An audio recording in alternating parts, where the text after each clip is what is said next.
Well, hello everyone, and welcome back to Adrian's Digital Basement.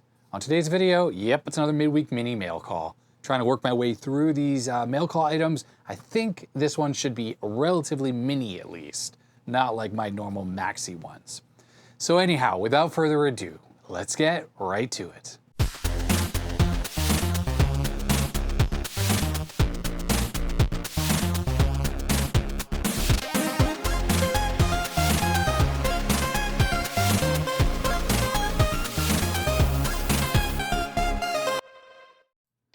Before we get started, I wanted to show this video that a friend of mine sent me. He's got an Oculus Quest 2, and I guess there's this retro VR thing that you can run that lets you actually use Commodore 64 games on an emulated machine in VR. So that's what he's doing here, and he's actually interacting with the keyboard using his controllers in VR. Now he screen capped this, so frame rate's not super good, but I think in reality to him, it actually looks pretty good. So we take a look at what's on the disc here. You might get an idea of what's actually about to happen. I'll just skip ahead a little bit. Now you can pick up things and interact with them in the room, which he's doing here. Now, judging by how quickly that loaded off disk, I think this 64 has Jiffy DOS on it, or at least some kind of acceleration for disk routines. There we go, 8-bit dance party. Now, this is not me. This is my friend who's doing this. So check out the room. Movie posters, Enterprise hanging from the ceiling, old TV and VCR. No idea if you can use that stuff, but you can definitely pick it up and move it around. Things are a little glitchy. The disc disappeared there, but it's just, I mean, it's basic, but I have to say it's pretty darn amusing. I got a kick watching this. There's an old Merlin on the table there. It'd be fun if you could actually play with it. Outside, there's a DeLorean parked there, well, over a very 80s looking psychedelic landscape. What's this? Visitor pass, okay. So you can obviously pick up stuff like the monitor, which is kind of hilarious. Anyhow, that's this little demo. I thought I'd want to share it with you guys running 8-bit dance party. All right, we have a package here that comes from FEMB Woodcrafts and Decor, LLC, in West Palm Beach, Florida. But down here on the bottom, there's a little gift icon, and it says, from Lurch, Randall, and Mark. That would be Jason, aka Mr. Lurch, from Mr. Lurch's Things, an Australian YouTube channel, retro YouTube channel. And I think that's Mark, who is from TheRetroChannel. That's his channel, another Australian YouTube channel. And Randall is another Australian bloke that is friends with those guys. And I think they all got together and they sent me something here. So let's see what this is exactly. I don't know. They let me know there would be something, but I didn't know what it is exactly. Well, we have a lot of eco-friendly packaging. I'm all for that. It's recycled. It probably is going to make a mess. I got to find something to put it in. All right, what is it? What is it? I am very curious.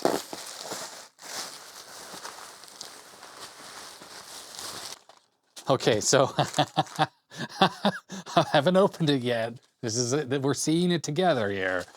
But notice the shape. What does this remind you of? And no, it's not a refrigerator. It's something else. Oh, something that might have to do with the end of life of something.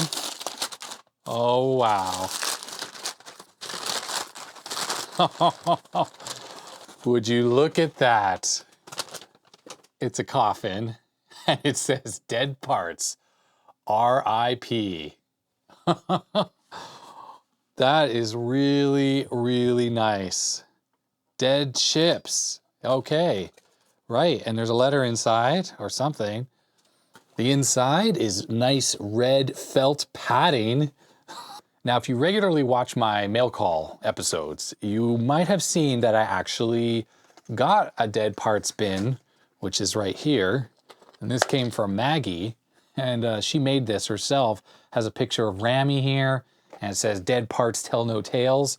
So when this box arrived from Maggie, I dumped all the dead parts in it and actually pretty much almost filled it all the way up. It's not full, like there's still quite a lot of room for more chips, but I'd say this is at least 3/4 full, maybe a bit more actually, which means that it will fill up sooner than later. And that means that I will need additional overflow space. So I guess when things really go to pasture, they're really done, maybe I'll move them over here into the coffin. Anyhow, let's take a closer look at this on the bench. The dead parts bin, part 2, the second one. Trying to get this where it's not full of glare, but there it is. RIP dead chips. With this is all hand, I don't know, routed out, I guess, right, with a router. And then it's been burned to give a little bit of that color and then varnished. And I guess, I don't even know how this was, how do you get the letters out here? It's just hand done? I mean, it's so clear. It's so not jagged. How exactly do you get this into here? Do you actually like put kind of like a typeface metal die on there and then hit it with a hammer really hard? Obviously when this thing is not together, but before this was assembled, and that kind of punches it in. Let me turn this thing so it's at least in view, even though the writing is wrong. All right, so yeah, it's a little mini coffin. On the side here, we have the hinges. Very cool. It's got a really dark finish on it. And on this side here, we have the little latching mechanism. Pretty cool. So we'll just flip that open, and I'll crack this open, and there it is. There is the inside. So I wrote on the little paper here, yeah, Lurch, Mark, and Randall. Came from Etsy here, from FEMB Woodcrafts Decor. And if you're interested in checking out the creator of this particular product, there it is. There's the QR code if you want to scan your screen right now, or go to the URL there, or just look on Etsy. I guess, yeah, for FEMB Woodcrafts Decor. Yeah, and on the inside, really nice soft, kind of a soft felt texture in here. Slightly padded. On the bottom here, you have 4 felt pads, a brand of the creator. It's not quite as glossy.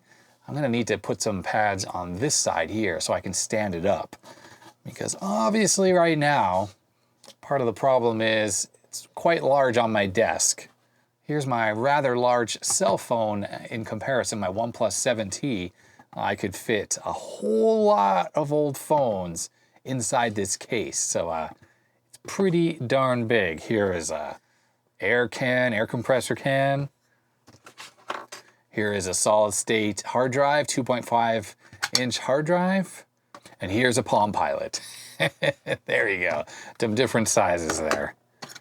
Anyhow, this thing is really quite cool, and it's pretty hilarious. I really can't help but laugh that I got that first dead parts bin from with Rammy on it, and another one showed up. Like, what are the chances? 2 bins at the same time. So I'm gonna have to figure out how to have these two coexist with each other, because they're both freaking awesome. I love them both. So maybe I just need to spread the love, like put half of the chips into this one, half the chips into this one. I don't know, something like that. Put comments in the comment section and tell me what you think, how I should use this. Maybe I could put dead PCBs in here. Like, or really blown up parts, or I don't know. Yeah, let me know what you think. How should I use these 2 bins? So thank you very much to my Aussie friends, Lurch, Mark, and Randall. Lurch and Mark both have YouTube channels. Mark's is TheRetroChannel. Lurch is Mr. Lurch's Things. I will put links in the description to their channel so you can check that out. But yeah, the retro guys from down under, awesome present. Thank you very much. All right, we have a package here from Robert in San Bruno, California. That's up in the Bay Area.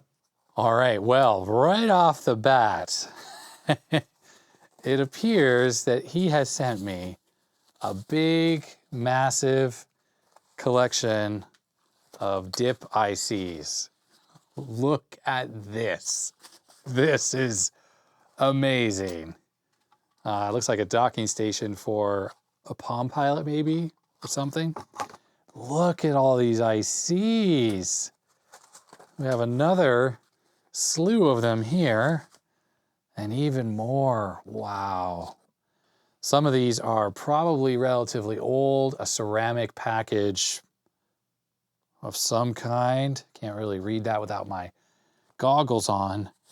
Just lots and lots of ICs here. Wow. There is a CD here for Handspring. I think that goes with this docking station. And oh wait, actually, I think the little handheld is right here. Here it is. Didn't these guys make Palm Pilot compatible? Oh yeah, look. It is totally a Palm Pilot. And look, Hello Kitty. All right, so yeah, let's take a look at this stuff on the bench. Loads of chips and a handspring. Put your hands up if you remember the handspring. Oh, hello, kitty. So I had an original Palm Pilot. It wasn't the US Robotics one. I think it was a 3Com, but it certainly looked just like this one. And it had the AAA batteries as well. I guess the big difference with the handspring is it has a cartridge slot. Was that for games or is that a PCM-CIA card slot? I happen to have compact flash adapter. Let's put this 32 meg card in here. These things are so fiddly. Come on. There we go. And let's see. Is this? No, maybe not. Maybe this way. Oh, that's actually the right way. Huh. That's pretty cool. Okay, well, I think as I mentioned, serious battery leakage has happened here. So I'm gonna have to, I'll just scrape this out and put some batteries in here and see if at least it turns on the visor. To coin Dave Jones, that was Crusty Burger. Definitely leakage there. I know I've called these Duraleaks in the past and people are like, why do you call them that? They don't leak for me, etc., etc. I mean, it's probably nothing. It's just, it always seems like I find Duracells have leaked inside of things. Maybe that's just because they're super common and used in everything. So if they're gonna be leaking batteries, they're probably Duracells. But these were Duracells, all right. So let me just, what am I gonna do? Spray a little IPA in here, try to clean this up a little bit. The leakage actually doesn't seem so bad. The crustiness isn't actually horrible. For whatever reason, it's not all green, it's just kind of white powder material. So I think maybe this will clean up okay. So I think I'm gonna use this cotton bud here. I don't wanna get as much of this white junk inside of here. Oh, it's flaking off already. Take a look at that. That looks a lot better now, doesn't it? Maybe this will actually work. Let me grab some fresh AAAs, try it out. IKEA batteries. Yeah, I find these work relatively well for me. You know, no issues. Not great, but not horrible. I'm gonna definitely have to clean this up a little bit more. There's still a lot of white crusty here, but maybe this will work. Look at that. Look at that. Palm computing platform. Good old Motorola 68000 on here.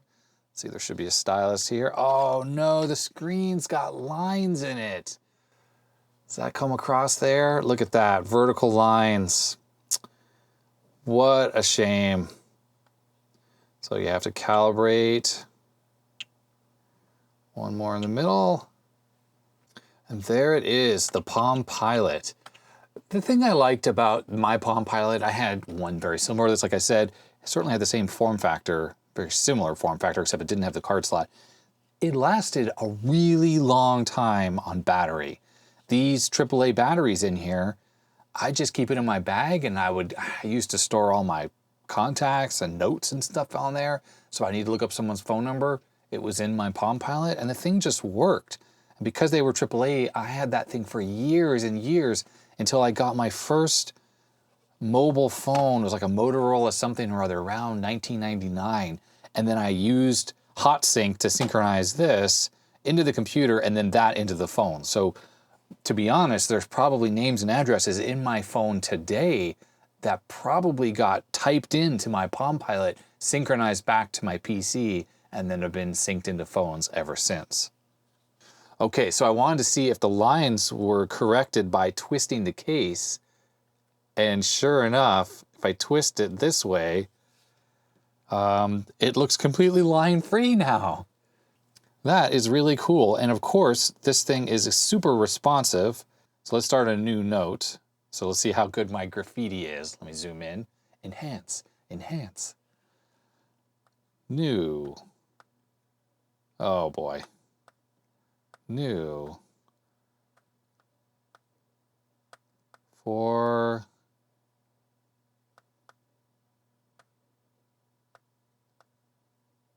today. I was pretty good at writing on this thing. Today. New for space. Today. Okay. My writing skills aren't so great. Look, there's on the cover here, there's a little cheat sheet for the graffiti. At least I remember how to do space and back and forth. Today. How do you do a Y? What's the Y symbol? Okay, it's like a cursive Y. There we go. Ooh, how do you do punctuation? Okay, that's right. A period is a little tiny circle. Nope. Maybe do it on this side. No, this is for numbers over here. That's right. You got to draw a really small circle. So let's see. My. There we go. That's right. My name.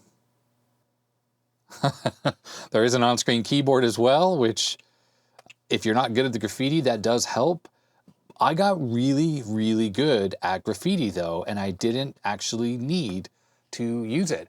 And the thing that was really cool about Palm Pilots, they were pretty speedy. These run like a Motorola 68000 equivalent processor in them. It's like a little tiny surface mount version. And the whole thing is just, the response time on it is nice and fast. So when so many things back then were kind of sluggish and junky, this was quite good. This was really quite good. And it's nice to see that this thing is working. So now I'm curious, let's put this memory card in here and see what happens. Nothing at all. Is there like a settings or something? Prefs? Let's see here, general, owner, shortcut, modem, network.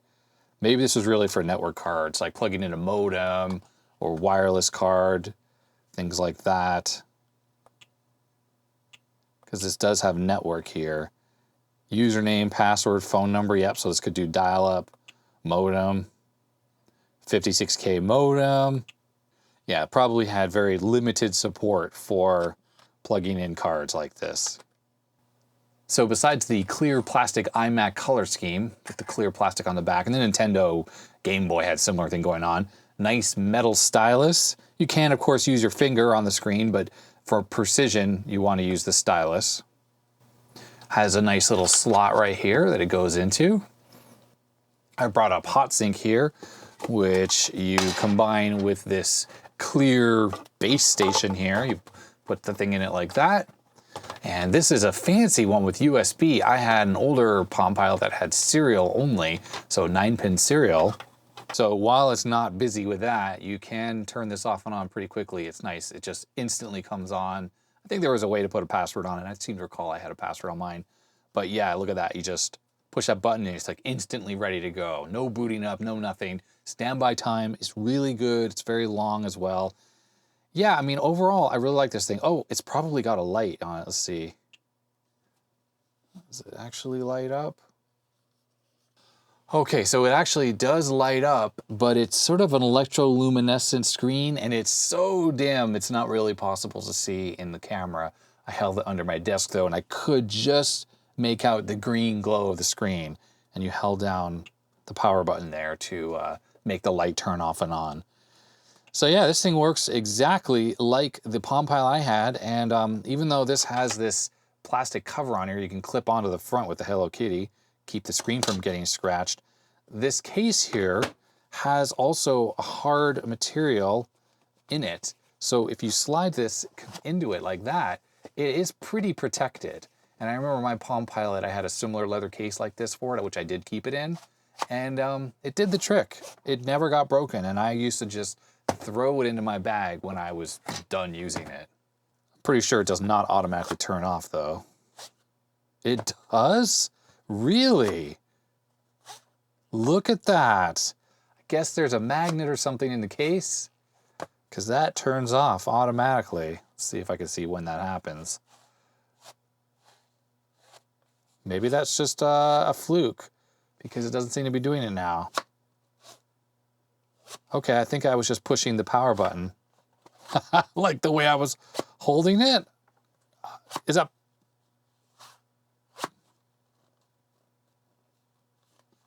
I don't know. Definitely seems to be turning off. Anyway, if anyone had one of these handsprings back in the day and you know that it did turn off when you put it in the case, let me know, because it seems to be doing it. But if I just lightly put it in the case, it doesn't turn it off.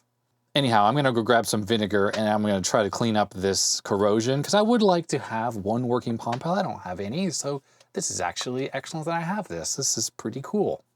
Anyhow, I'm very pleased that this thing works. I'm gonna go clean up the battery leakage in the back with some vinegar.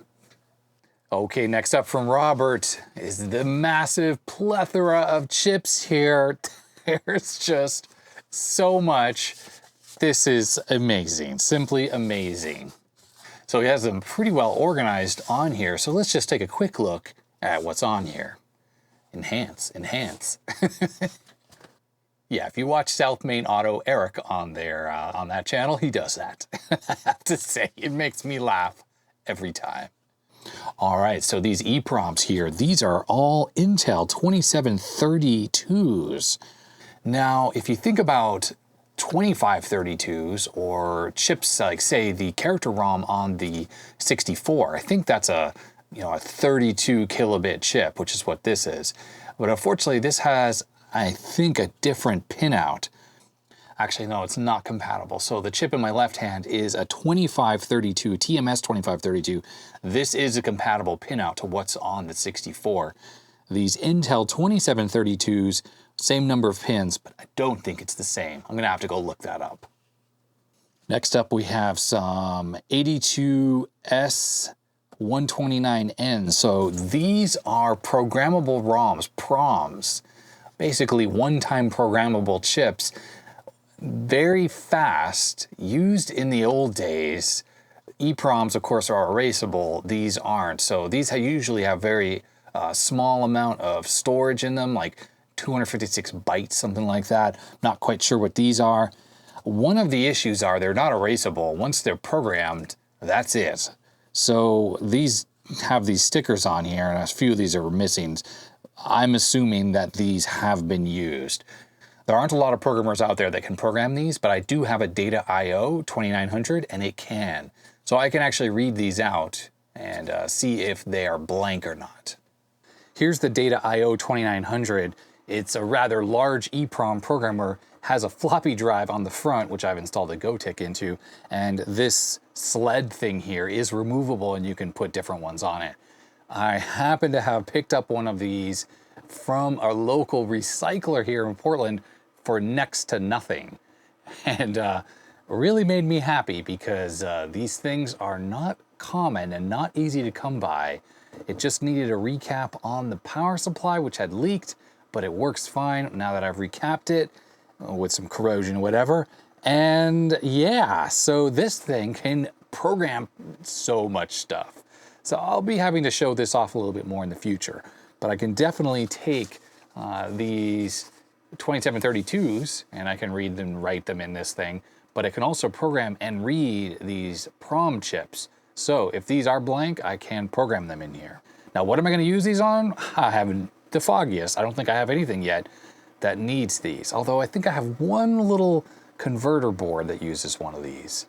But for instance, a use of PROM chips are the P5 and the P6 chip on Apple disk controller cards. If I had blanks of those, I could program them on this thing.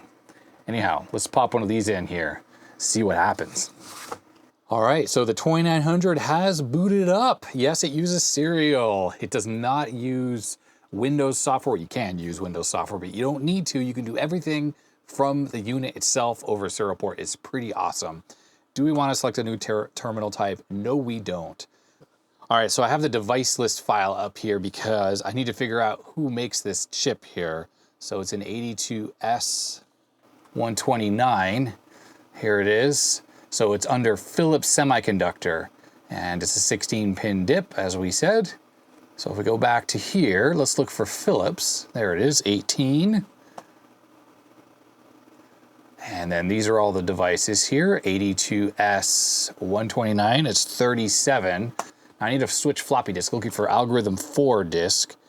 And I don't remember which disk is which. I really need to print a directory listing out to help me figure out which disk is which. Nope. Now, normally I'd be swapping actual floppy disks, but I'm just pushing buttons on the GoTech here. All right, there we are. So let's grab one of these that has a sticker on it, and we will place it. And there we go. We're going to place it onto the device. And I'm going to say load device. And let's see if we can read this thing. All right, unfortunately it has a checksum. See right here, sum check? That means that this thing is programmed. So if we hit F1 and we go to more commands, we can edit data, we can edit memory, and this will show us all the memory that's on here. Yeah, unfortunately this is programmed. So you see 555, all this stuff here, these would be all zeros if this thing were actually blank. And I have a feeling that all of these are probably the same. So I'll just take that one out and I'll just grab another random one, like this one that has no sticker on it. And I'll stick it in here and I'll just do a verify. So verify device. Okay, actually it's different. It is programmed though, but it is different. I'll just grab another random one here that has the same sticker as the first. We'll close that and we'll hit source. Yep, so this one is actually the same. I'll grab another one here that has no sticker on it, see if that checks the same. Unfortunately, this is a very common problem with buying these chips, even off eBay. Yep, this one is programmed as well, just with a whole bunch of 6s though. Oh no, it's got some other stuff in there as well. Unfortunately, when you buy stuff off eBay, a lot of times they are also programmed already. And really the person who's selling it has no way to read these chips because it's not like you could just stick these into a regular MiniPro. And programmed PROMs, when you don't know what they're for, like if these are programmed for Apple IIs, well, it's not the right chip for that, but if these were programmed for something I knew of, that would be great. But unfortunately, these are programmed with something that I have no idea what they're for. And since you can't erase them, unfortunately, these aren't usable. All right, well, let's keep moving on through these. I'm gonna keep the data IO out here and turned on. It takes like several minutes to boot up, just in case I find some more PROMs on here that maybe are blank.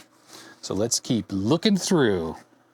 All right, so we have two Motorola MC6850Ps. I think these are asynchronous communication interface chips.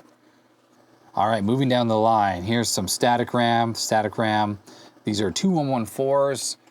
Pretty useful chip. Hopefully these work. I think I can test these on the MiniPro. These are like video memory on the Commodore PET, for instance. I think this is also the video RAM that's on C64. Am I remembering that correctly? Anyhow, so there's two of those. We got some 74 LS Logic. Something here with a sticker on it. Not sure, but they could be PROMs. Who knows? But they are probably programmed already since they already have stickers on them. All right, more 74 LS Logic, 2114s, many more 2114s, more 2114s, lots of them. That's awesome. I've definitely bought some of these from China and then they go bad. Like I've had them last, they don't last long. I love that the date codes on a lot of these chips are like 1980, 1981, stuff like that. So it's nice old period correct stuff. Let's flip this around. Okay, so up here in the corner, 74 LSs, 214s. What are these? Motorola. I'm not even sure what these are. Somethings. MCM 21L14P20. Let me look up what that is. Oh, actually, these are 1K by 4-bit SRAM, which I think is actually the same as the 214s. I think those are also 1K by 4, or are they 512 by 4? Anyhow, these are SRAM chips. That's cool. So we have loads and loads of SRAM chips. There's another 2114 right here, another 2114. And then here we obviously have more of those PROMs. These are the 82S129s already programmed. So unfortunately, just like the other ones, not usable.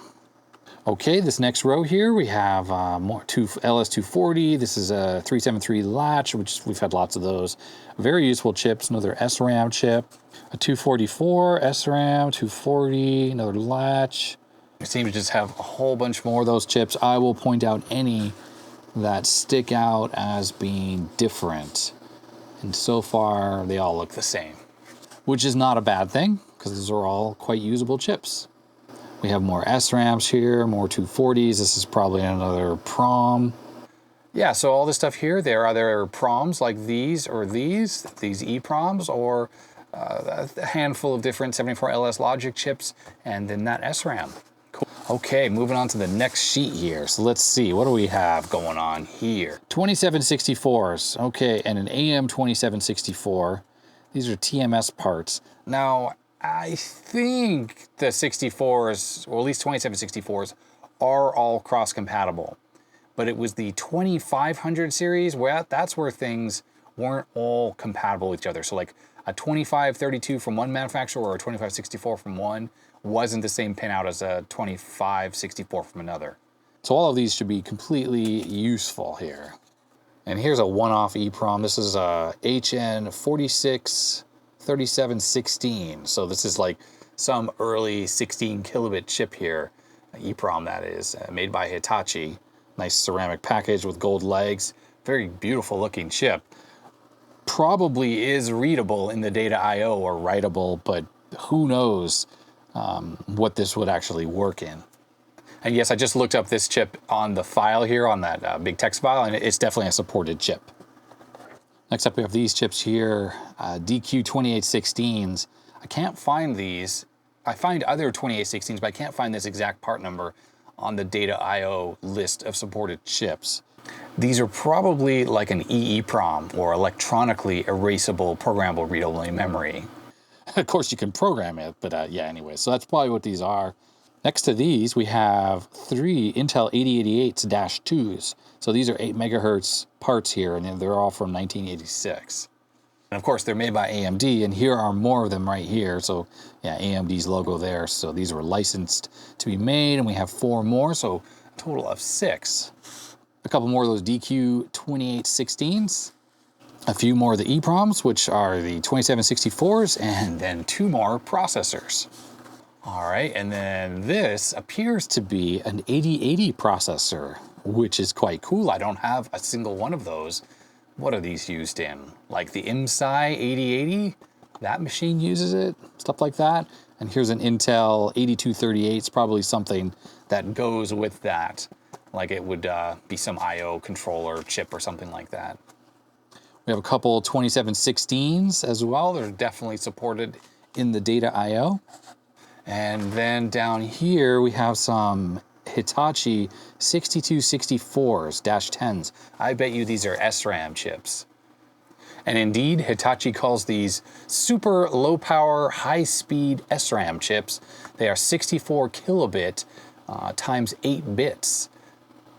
These are 64 kilobit by 8 bits wide, so that comes out to 8K each. That's actually pretty beefy. They're from 1987, which explains why they're relatively sizable at 8K, and then they're also high speed. It looks like 80 or 85 or 100 nanoseconds. All right, cool stuff. Let's see what's on the next sheet here. Ooh, we have some really nice ceramic packages. All right, on the second sheet here, these are the 6850s from Motorola's, that serial I/O controller chips. There was a few of them on the first sheet. These ICs right here are Hitachi HD 46850Ps. I'm pretty sure these are exactly the same as these Motorola's, and that's why it says 6850P matches these. So it's like more of these serial chips. So there's two more there, and then these chips up here as well. All right, and then these ceramic packages here are the venerable 6809s. This is a processor famously known to be used in the TRS-80 Coco line of computers, and of course the Dragon 32 and 64 line of computers as well. There are 9 of these processors on here, so that's sweet, and they're this really just absolutely beautiful ceramic package. Then we have a white ceramic package here. This looks like it is another 8080 from 1975, made by AMD. Wow. You can see some scratch marks on the bottom of the the package here from where someone stuck a screwdriver in there to get it out. Gold legs, beautiful stuff. All right, down here we have another EPROM. This is one of those 2732s that were on the other sheet, so I'll stick that on the other sheet. And this here, 82S101. It's from 1979. The legs are a little bent. This is another PROM. And it's almost looking like it wants to be an EPROM, but it has no window there. So I'm gonna have to stick this into the data I/O and see if this has been programmed. Because unfortunately, just like those other PROMs, it is one-time use, one-time programmable, that is. You can program it once, read it many, many times.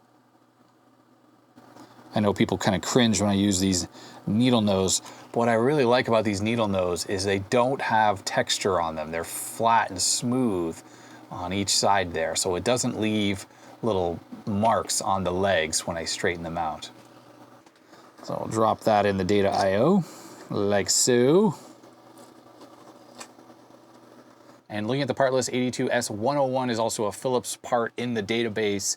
I think these, well, some of these were originally created by Signetics, but Philips bought that company, and so the chips are labeled as such in here. So yes, the original 82S100, which is the PLA for the 64, my data I/O, the data I/O can program it.